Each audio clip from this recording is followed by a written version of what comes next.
Mimi sina sauti katika hii Kenya. Wapo kwa stage. Yuko. Mpenda dakika kama ngapi? 10. Sawa, mchukulie dema kwa hapo niletee. Sawa. Na dema kwa hapo amevaa ni ya white na maua. Uniletee kijani. Sawa. Niko kwa stage. Ati yako wapi? Amevaa aje? Sawa, wacha nipe dakika 10 nyingine nimchukue hapo. Sawa. Haya. Hiyo kazi imejiba bana, nimesota, wacha nione. Nimchukue hiyo manzi.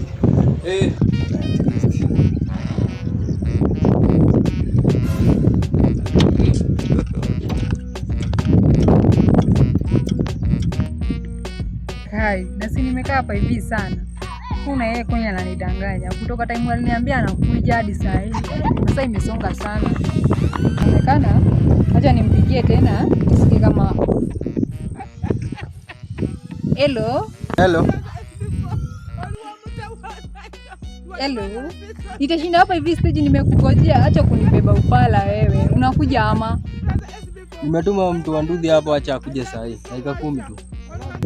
Sawa basi, acha nimngoje. Na usinieke hapa hivi. Kasichana.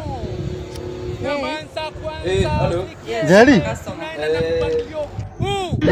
Unafanya nini hapa? Ulikuwa tunaenda Church meeting na nimepigiwa na Kimodho.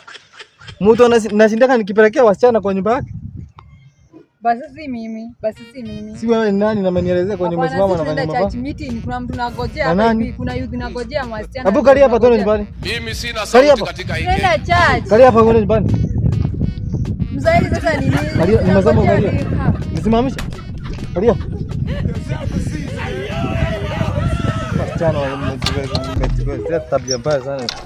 Gaji. Hata nimeshikwa na Mungu.